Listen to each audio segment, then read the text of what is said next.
Okay, ladies and gentlemen, welcome back to the Dana Buckler Show. I'm joined in studio, as always, with my co-host, Mr. Bill Searcy. Bill, how are you today? I'm doing great. Good morning, sir. Good nice morning to see you again. Good to see you as well. So, well, we're back doing the video again. We are. Yeah, this is cool. This is going to be a regular mainstay of the podcast. And I appreciate some of the feedback we got already on the first one. Absolutely. Thank you. If you are listening to this in audio format, there's a link in this episode show notes where you can one-click right to our YouTube page where we'd ask you to subscribe and check out what we're doing. We're just getting started, so this is a lot of fun. We are going to be talking about The Running Man. The Running Man, the new one, 2025. I feel like I'm still running. Yeah, listen, we saw it yesterday. He never stopped running. Let me ask you this. We're going to be spoiler-free for a little while here. I'll do my best. But let me ask you this. What'd you think of The Running Man? Yeah, I liked it. It was fun. It was actually an R-rated movie. Yeah. Like an R-rated action movie. Don't get those very often in the theater. No, with language and MFers. And I enjoyed that it was an R movie. I enjoyed that it was a good action movie. It had enough of the original in it. And you kind of coached me a little bit on the book. That is, the book that Stephen King wrote. So I'm excited to hear more from you on that. But I really enjoyed the movie, and I would see it again, and I would recommend it. And we'll talk a little bit more about the film. But I guess, I've mentioned numerous times throughout the history of this podcast, especially in the past 10 years or so, that, all we get in the theater is sequels, prequels, remakes. And listen, let's be honest. This is technically a remake. However, I will make a case here in a little bit that it's almost not a remake. It is very little similar to the first one. Let's talk about that first concept. one. Let's talk about that first one. Yeah. The original Running Man movie came out in 1987. Arnold Schwarzenegger, Richard Dawson, Jesse the Body Ventura. Yes, that's Jim Brown is in that movie. Yeah, a lot of famous cameos in this thing. I'm 9 years old when that movie comes out. All right, I probably see it when I'm 10 the following year when it comes out on so I guess video. I'm 12 or 13 or whatever. Listen, it's the best. I mean, it was awesome. This is peak Arnold 1980s. Yeah, he's on a run there, right? The same year. Is it Total Recall time? No, the same year that The Running Man comes out, we also get Predator in the same year. I mean... And ironically, Predator's out again. Another Predator. There's another Predator that just came out. Yeah. And interestingly, Jesse Ventura is in both The Running Man and Predator. He is. It's incredible. Yeah. It's incredible. I really like the original Running Man. We watched it last night. After we got home, Jess and I, we put the Running Man on. Yeah, it was on in the lobby here, walking into the studio. I saw it on the lobby. Had it on when I got here. Absolutely. So I'm a big fan of that movie. What's interesting is I did read the book in the early 90s. So this was based off of a book written by Stephen King, a novel. He wrote it under a pseudonym, Richard Bachman. Mm-hmm. And really the movie, the 87 movie, the only thing it really shares in common with the book is the title and the names of the characters. And besides kind, that, even like a game show, but let's be real. Like it is nothing like that. It isn't. You're getting a whole new movie out of this one for sure. So with the 2025 Running Man, we go into that movie, and just from the trailers, I'm saying to myself, this seems like more of a true adaptation of the book, right? Which, what do you think? Was it? It was very a lot spot on. You made a lot of comments like. I remember reading the book and saying to myself, well, there's things that happen in the book that if they happen in the movie, then this is a real adaptation. I think I talked to you before we went into the movie theater, before we went into the auditorium. And I said, what's interesting in the book is, he can go anywhere he wants. He gets a 12-hour head start, but he has to kind of prove where he is. All these checkpoints. He's got every day he's got to mail in a video of himself. And that's in the book. So and I said, well, I don't know how they're going to handle that in the movie. So in the movie, spoiler, I guess there's one way that he mails it. Yeah, how does he mail it in the book? Exact just in same the mail? way. Exact same way. It's kind of like drone or well, there wasn't drones, but there were these mailboxes. So there was a 3-day delay between when he would mail in the tape and they would receive it at the studio. That's in the book. And then you said in the book too, is in the 81, what'd you say? It came out in 82. 82. But he wrote it, Stephen King wrote it, that it was happening in 2025. Wow, that's right now. So did they choose this movie to come out now? Because that'd be interesting. I know they had been kind of kicking around the idea of doing this movie for a little while, but I think it's just a great coincidence that that's pretty cool. The book is set in 2025 and the movie came out in 2025. For those that haven't seen the new Running Man, we'll do mild spoilers, but basically you have Glen Powell.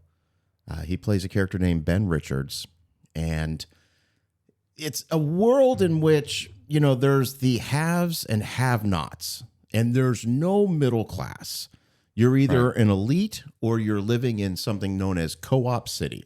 And which is, and we found that out. We found that out. You know, again, spoiler. I got to be careful here, but anyway, there comes a point where you're like, we'll say mild spoilers. Okay, right. Mild spoilers for the movie. So he lives in this area called the Co-op, which is essentially kind of like housing projects. Sure. You know, government subsidized apartments, things like that. And we open up with him talking to a former supervisor at a job he worked, trying to get his job back. You know, he's got a wife and a kid, and his kid is really sick, and they don't have any money, and he just needs to make a couple bucks just to get some medicine. Yeah, he's trying to get his old job back. Yeah, he's trying to get his old job, but apparently he has a pattern of insubordination. But we find out that angry man. The insubordination is him literally like saving people that are about to have these catastrophic accidents on the job. There is a television network which is controlled by the government that does these sadistic game shows. We have this one scene where you got a guy on a giant hamster wheel treadmill, and it's a trivia game. Yeah, and every time you get a question correct, you win like $100. And by the way, those $100 bills have who on them? Arnold. Yeah, that was cool. That was a nice little touch. New dollars there. New dollars. Yeah, new dollars. And so you have this guy on a treadmill, and he's purposely supposed to be overweight. They talk about having an overweight person on a treadmill, and they ask you a trivia question, and if you get the question correct, you get $100. Right. If you get the question wrong, they speeds the wheel up. And they're measuring the guy's heart rate. And they're measuring the heart rate. And that just ends, catastrophically for the guy. Yeah. So Ben Richards, he's out of options. Yeah, and you see him kind of taking notes of how much he could make on any of these shows. All these different sadistic game shows. They're just baiting these poor people into just getting on these TV shows. So his wife is working at some type of club or something like that. She's barely making any money. And so he says, I'm going to go down to the network and I'm going to try out for one of these games.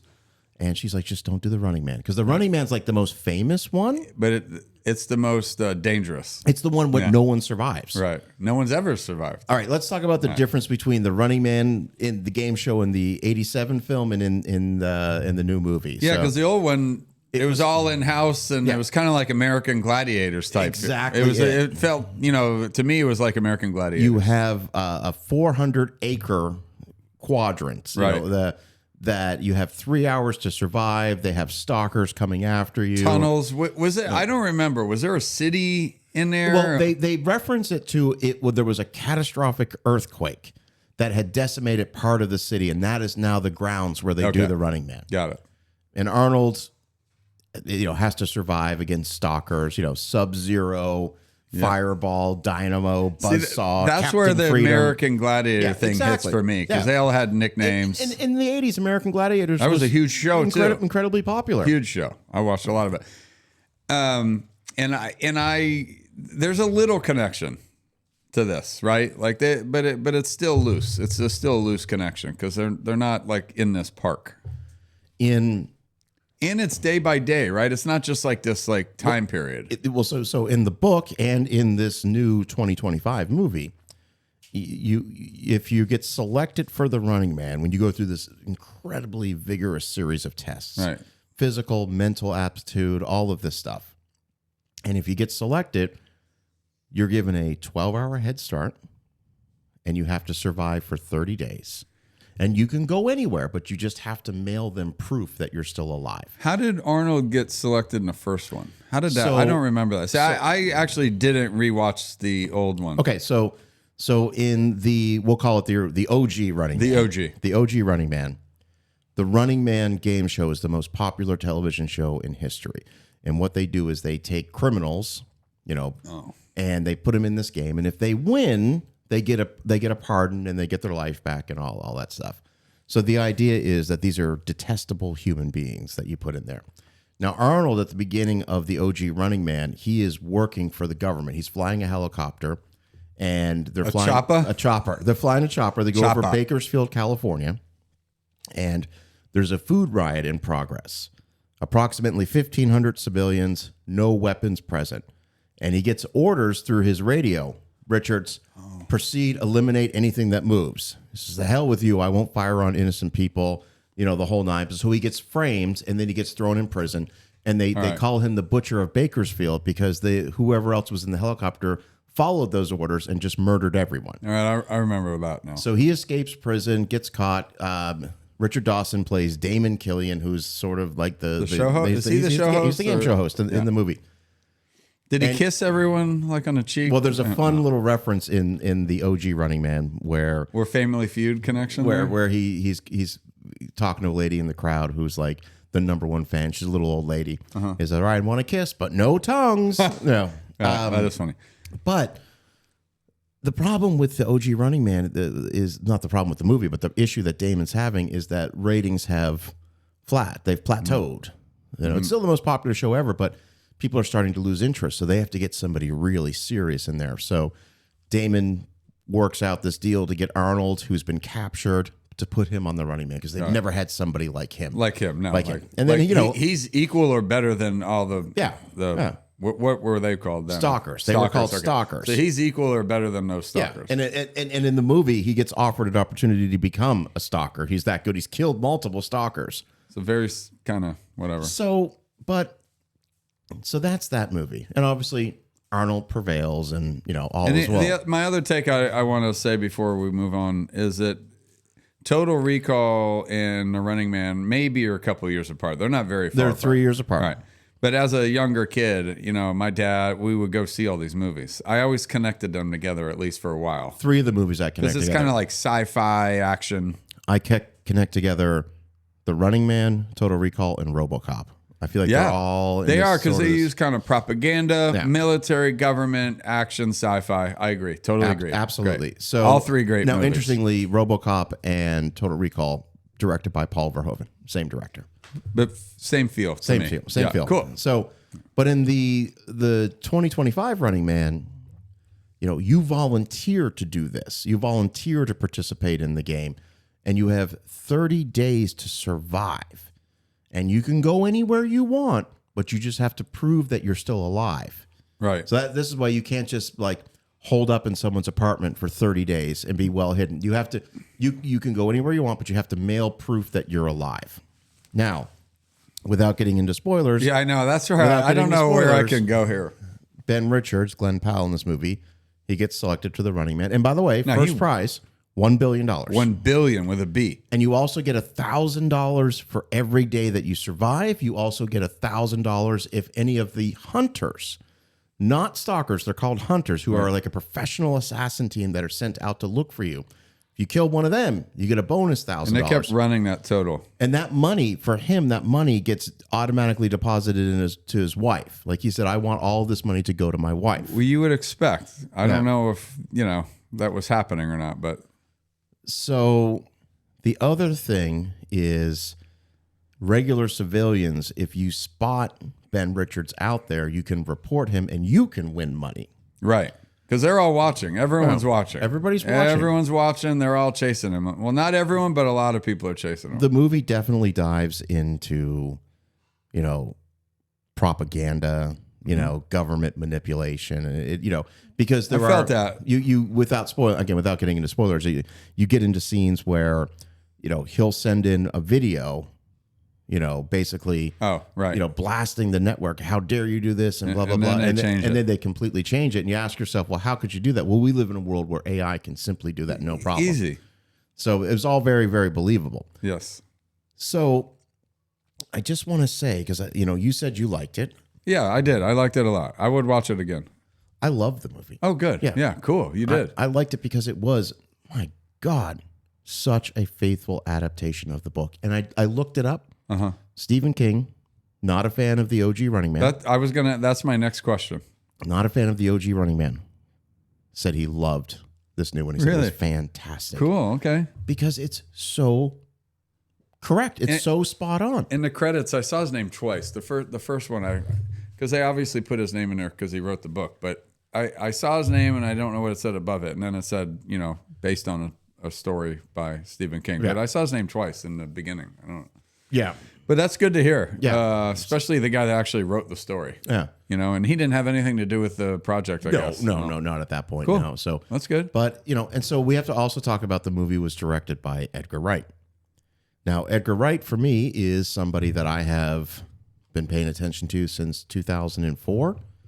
We're talking about movies like Shaun of the Dead. We have, he's done everything. The World's End. He's Scott Pilgrim versus the World. Baby Driver. He's made some really... He's like kind of slight comedy action. But he does a really fantastic job. Like, he's a really slick director. Yeah. And that's my chief complaint with the movie. When you watch a movie like Baby Driver, or you watch a movie like Hot Fuzz, Shaun of the Dead, there's a style, an editing style to his movies that I think is missing in this movie. Uh-huh. I was actually a little bit surprised. And Edgar Wright was one of the big selling points for me wanting to see the movie. Now my big selling point is this is a really faithful adaptation of the book. Right.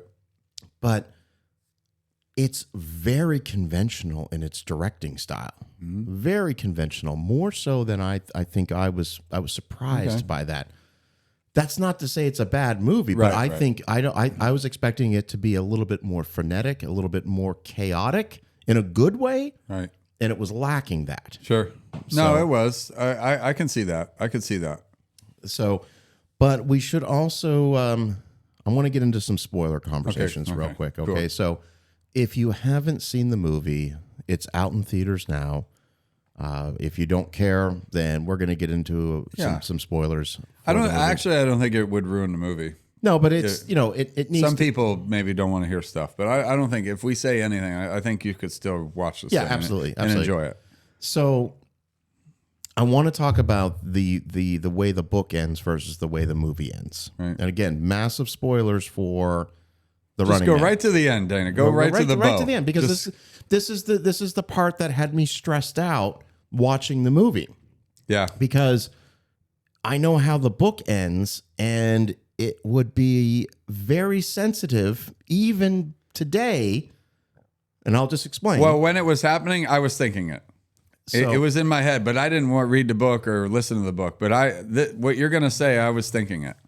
So in the book, and by the way, everything that happens, like him going to Maine, escaping that house, getting in the car with the girl where she becomes like a hostage and all that stuff, that is all in the book. Okay. They make it to the Derry airport, which again, Derry, Maine, Stephen King universe. In the book, he's there with the number one hunter. He pretends to have a bomb on him, and they hijack an airplane. The whole I don't know, that didn't sell me that this was a bomb, but whatever. But well, they allude to that this particular bomb, just a couple grams can blow up, and he's got a pound or he's got 300, he's got a kilogram. BFG. Yeah, BFG, big fucking explosive. BFE. BFE, big fucking explosive. Big fucking explosive. So in the book, he hijacks the airplane. That was a sick plane too, by the way. It was like this, and that is not how it is in the book. Stealth bomber with X-Men blue. 6 toilets. Don't forget. And he hit all 6 of them. 6 toilets. But it was a badass jet. Sorry. And they get up in the air, and Killian, who in the book is not the host, he's the executive producer of the show. Bobby T is the host that guy. In the book and in the new movie. Okay. I like that guy. So Killian is, because the people have started. Killian's Brolin. Killian is Josh Brolin in the movie. Okay. And in the book and in this movie, the people are starting to cheer for Richards because he's made it longer than most people have. And I think, too, my take there is that they know a lot of this is fake news. Like, the reality is that he's living. Like, I don't think they're believing some of the crap that they put on there. That's where I think the fake news propaganda. Because it's alluded to that there's like an underground network of people that are putting the real news out to let people know, hey, this is all bullshit. What the government in this movie is telling you, it's all bullshit. Yeah. So in the book, he gets in the airplane, and Killian gets through to him and says, I want to offer you an opportunity to become a hunter. Right. And he finds out, again, major spoilers. Okay, here we go. That his wife and child have been killed. They were killed in the book. They're killed by just some intruders. So broke into their house, they live in the slums, and they've been dead for 10 days. And when Richards finds out about that, he just kind of loses all hope, and he ends up fighting the hunter. The main hunter. He ends up getting shot. He ends up getting mortally wounded by the hunter before he kills the hunter. He gets that girl to jump out of the plane with a parachute. Okay. And then that was funny. He programs the autopilot of the plane to fly into the skyscraper where Killian is. Killian's like on the top floor. The penthouse. Yeah. And the book ends with Killian looking out the window and seeing, the plane hit the building. Yeah. Now, that is not how it ends in the movie. No, it doesn't. For obvious reasons. Visually, probably we don't need to. Yeah, I mean, I think anyone that's our age or understands why you can't end a movie flying a jetliner into a skyscraper. No, it would just look weird. And I was thinking it. I'm like, oh man. And so I'm wondering if they're going to do this in the movie. You mean yesterday? Yeah, you were thinking it. Yeah, me too. Because so far, everything that's happened in this movie has happened exactly like it happens in the book. Mm-hmm. And I'm saying to myself, oh boy, how are you going to handle this? I think they made a good decision. So instead, what they do is in the movie, they can remote pilot the plane. So they're going to remote pilot the plane, and they're going to make it look like he's coming at the building, but then they're going to shoot the plane down and thus kill Richards. That's an interesting choice they made. And then the movie leaves you, it's a little bit ambiguous, but apparently Ben Richards survived, and then he ends up killing Killian, and that is not how it ends in the book. Got it. And so the book ends with Killian literally looking out the window going, shit. Yeah, didn't you say, oh shit? Yeah, or whatever. And then it's over. Done. It's over. So it's an interesting choice. Interesting choice how they ended the movie. I think it finishes well. I think they kind of had to. Yeah. I think they kind of had it ended that way. I think it finishes fine. What do you think about Glen Powell in this movie? He's doing a little bit different performance than he does in some of his other movies. Very angry performance. Yeah, he is. So at the beginning, he's trying to be angry. He's acting angry, and I'm just not like buying it right away because he kind of comes across. Well said. I wasn't buying into it either. No. I just want to point out I was not buying. I was not buying it. This is an interesting choice that he's making. Yeah, it's not just him as acting, or it's just me thinking what this guy is in his face. You see his face, and even though he was kind of a bad guy protagonist or whatever the term is in Maverick. Yeah. He was kind of... He was very cocky, though. Cocky, right. Very cocky. Now so I wasn't buying it right away. But as it went on, I bought into it. But then it turns into desperation. So I bought that more. Right. The angriness, it kind of was funny to me because he was over the top angry. He was so angry. When they were doing that interview, it was hilarious. I started dying. One of those, when a psychiatrist or a psychologist shows you a picture. She's like, you're the angriest person I've ever met. So that kind of made me laugh. I didn't really buy the angriness out of him just because, he just doesn't look angry. Doesn't come across that way. He doesn't come across. So, but I bought into his character as it went on. You settle into it. He did. You settle into it.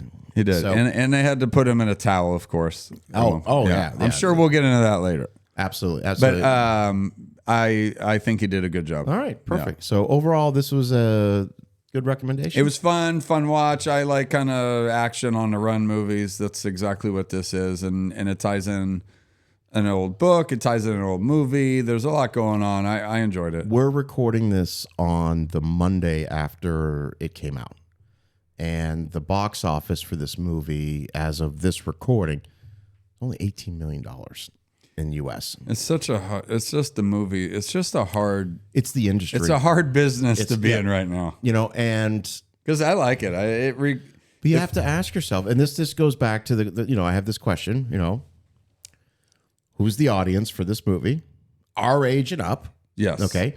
So you're in your 50s. 51. 51. Yeah. I'm 47.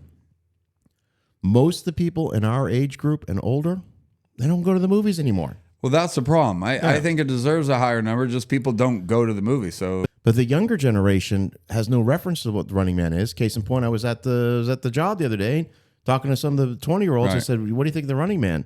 Never heard of it. Right. I'm like, "Do you know who Arnold Schwarzenegger is?" I've heard that name before. Yeah, they just heard the name. They don't even know what he looks like, probably. So it's just tough. It's tough. I mean, I don't know what to say. Like this is just going to continuously happen over and over again. And I recommend this movie. The dollar amount doesn't Correlate equal, with it's. Well, think of it. Back in the day, you just went to movies, right? So every weekend, most people would just look in the newspaper, or go to the theater, pick, and you're already going. You're going. You're going there. at least once a week, you probably. Would sometimes show up to the movie theater, not knowing what you were going to see. I did that multiple times. Just look at the marquee. What's playing? What time? All right. Well, that's my famous story of My Left Foot. Yeah. We thought it was a comedy. Yeah, because we absolutely. just went up there and went, "Oh, My Left Foot. That's going to be funny." It's got to be a laugh riot. My Left Foot. And it's just remind everybody real quick. This is a little fun bonus for those who haven't known. How old were you again? like 12. All right, you're with your friends. Yes, And like for- 6 of us. And you decide you're going to the movies. You don't know what you're going to see. We're in Countryside, Clearwater, Florida area. We're at the UA Theater. Right. And we go up and we just go to a matinee on a Saturday. And it's like, let's just say noon or 1 o'clock. And we look at the 8 or 12 movies and we go, well, that time works. And My Left Foot, that's got to be funny. It's got to be funny. And it's, How far? isn't it? Remind me, how far into the movie were you before you realized 45 seconds. It opens up. It's a true story about a guy that does everything he's with got cerebral palsy? He only has control of his left foot. And it opens up. He's putting a record on a record player with his left foot. Yeah. And we're going, this still is a joke.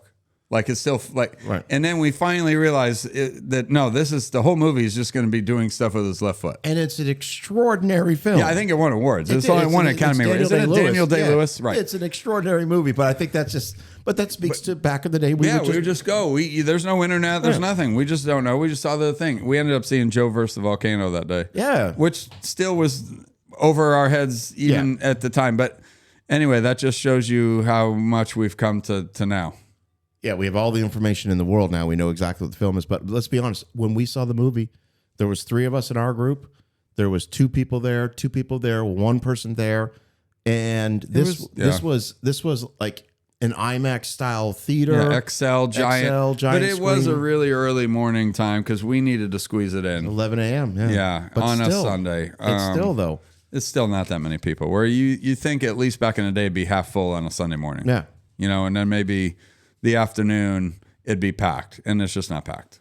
It's a little sad. It's kind of sad. So, yeah. All right, Bill. Before we wrap up, I want to bring Jess in. That'd be Jess great. did see the movie real quick, so let's go ahead and grab her real quick. Okay.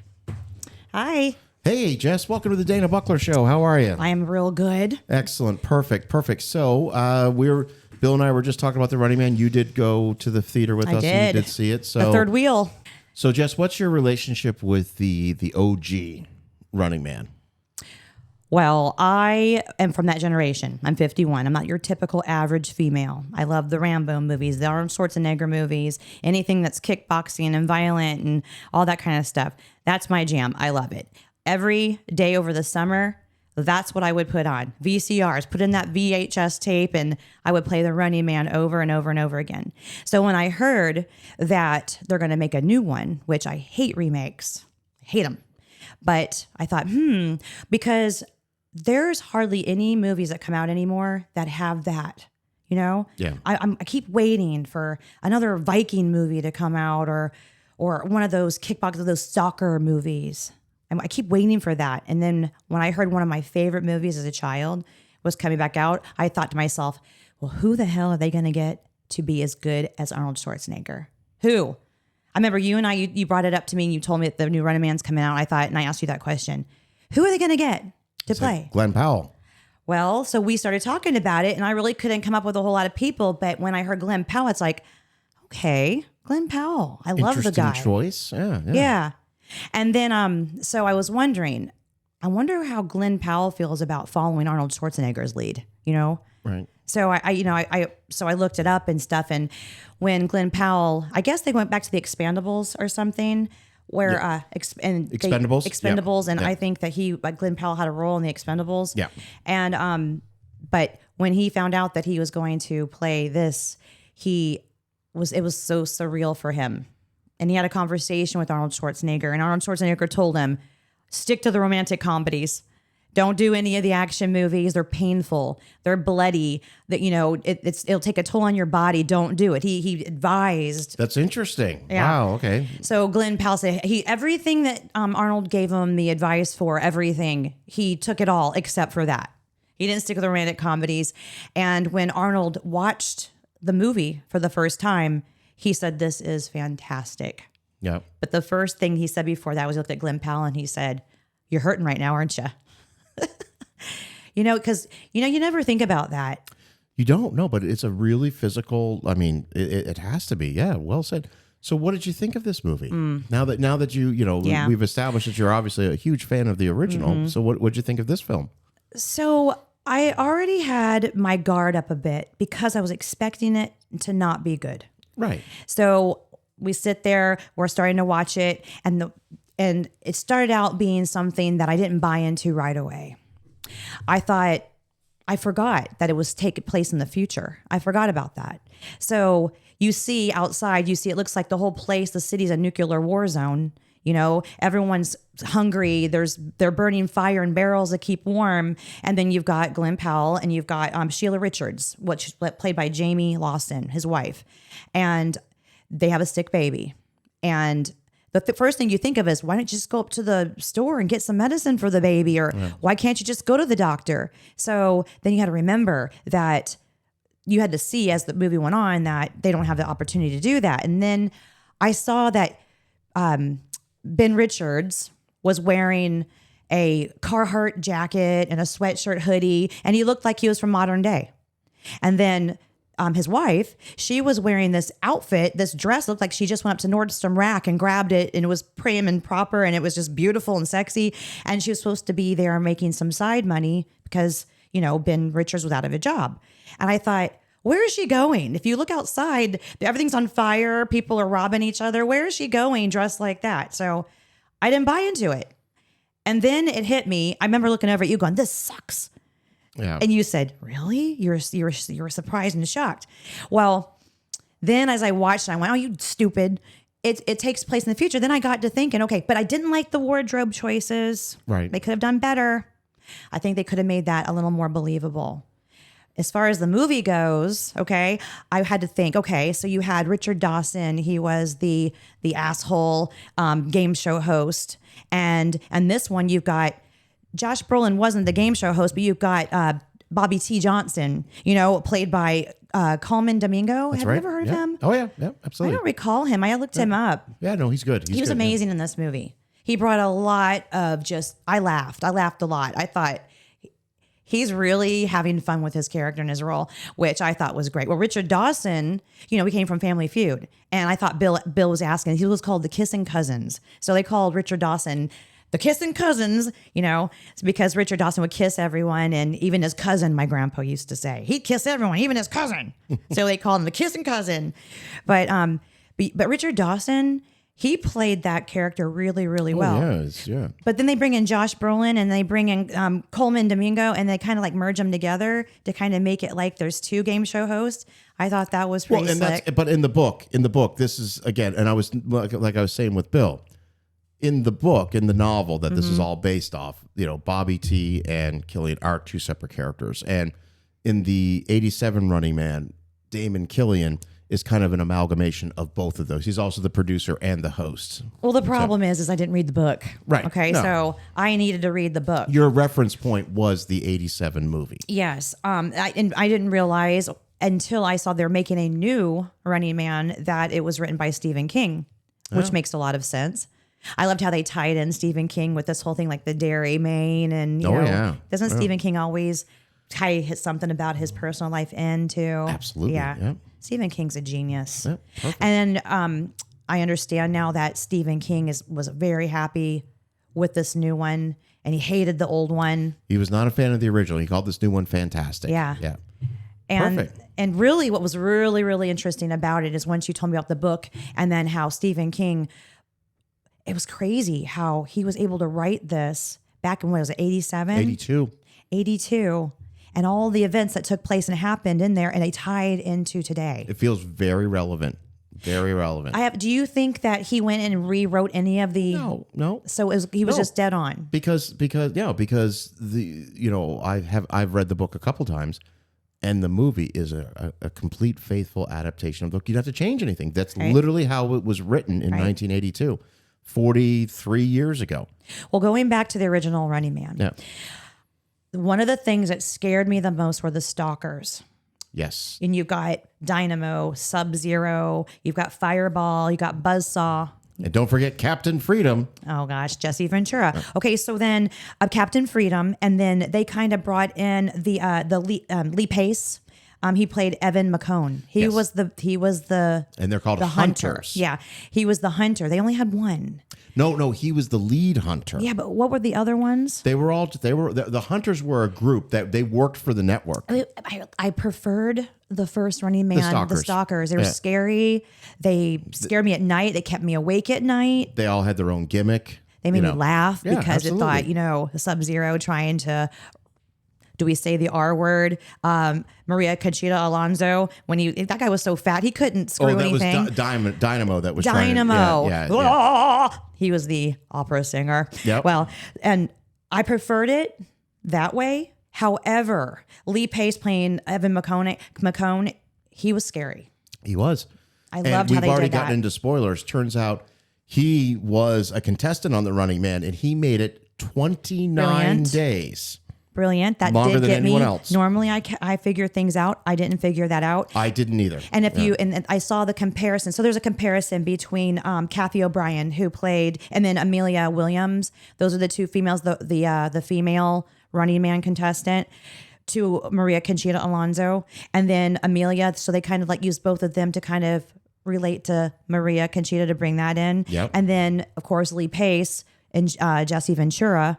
Jesse Ventura was humiliated a lot by Richard Dawson on the first one, and then because he would start to talk and then he'd get cut off. And He'd be like, I remember once, and be like, hey, Cap, I'm sorry, we're going to have to cut you off there. Yeah, and he's just like, oh. So I liked how they tied in the character, like kind of try to keep it relevant. And, so I like that.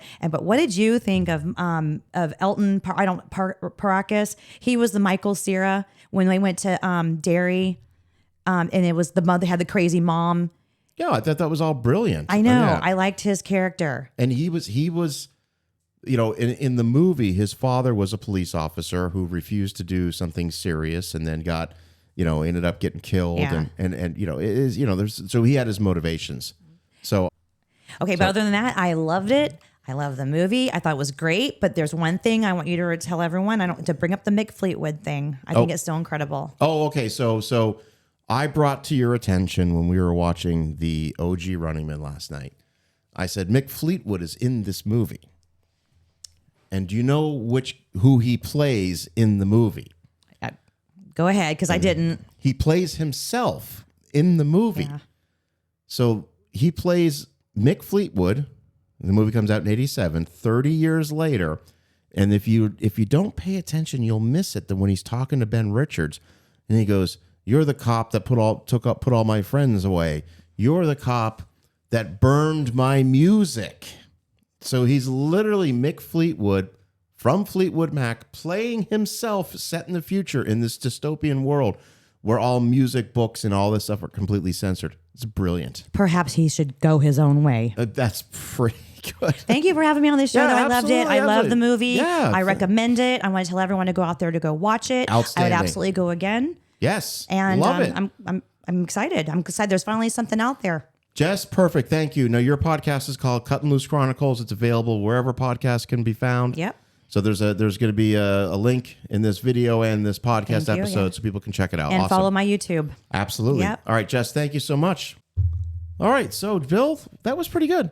Oh, it was fun. Yeah, it was so good, much fun. Good time. So this is I mean, let's just see. We've got some stuff. We got some other stuff that we're recording. All right, we got an end of the year show coming up and all this stuff. We did it. We did an episode on Reality Bites that'll be out. I can't wait for that. But this is going to kind of be it for us for probably the end of the year. We're about to roll into December. Welcome to the holiday season, which is this crazy busy time for all parties involved. So anyway, listen, Bill, thank you, my friend. It's great to be here and look forward to what we got next. Absolutely. Can't wait. This was our conversation about the 2025 Running Man that we both recommend. So until next time, everybody, thank you.